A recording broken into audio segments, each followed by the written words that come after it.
So far then, we've established that communistical cars were not fast, pretty, well-engineered, cheap or reliable. But while all the animals were equal, some were more equal than others. This is a Gaz Chaika. They made just 144 of these every year, and not one of them ever made it into the hands of the proletariat. These were for high-ranking officials. Well, aha, you know the KGB used these. Except theirs had more powerful engines, and they imported their fuel from Finland because it didn't have twigs in it. You should see the amount of space back here. You could chop up 30 dissidents in the back of here. But despite all these plus points, the Chaika isn't a good car. What was that? Was that a gear change? It was. Is there a man in the gearbox with a sledgehammer? That's what it feels like. It's unbelievable. So how's the steering? Precise? Yeah, no. Don't do that! I'm doing 20 miles an hour. How can I shoot you if I can't sit still? Top speed? 99? So it couldn't even Miles do per hour. 100? No, With a 5.5 litre V8? quite. I suspect this is as far as we go, Mr. Platz. You're going to have to turn it round. That's going to take the rest of our lives. Oh, it's disappeared into the bloody dashboard. I'm going to grab this camera so that you can actually see, hopefully, what has happened here. Now, these are the buttons that change the gears.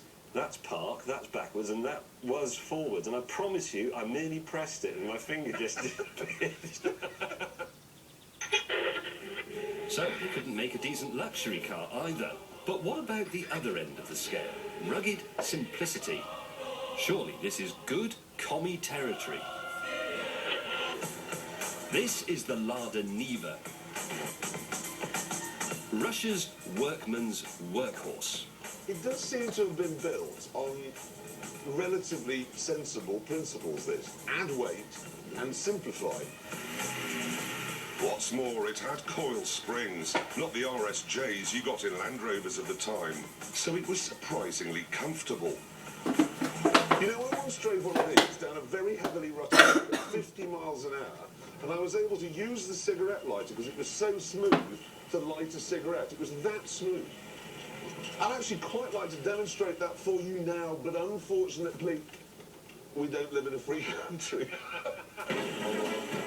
We ploughed on through the field and things looked promising. Come on, commie. Come on, communist! But then, Oh, now you've done it. Oh, give up. We're in boxing, it's been completely defeated. I was just wondering, if this comes out, I can stand up like Rommel and guide you.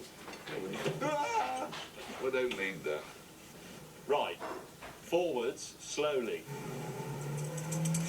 Ah, no!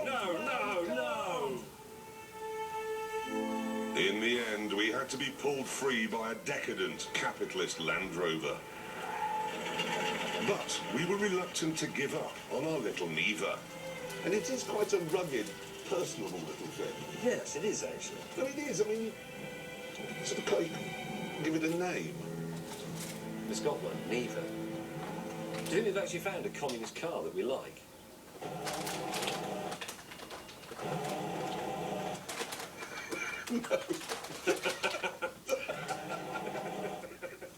Right, should we get the train?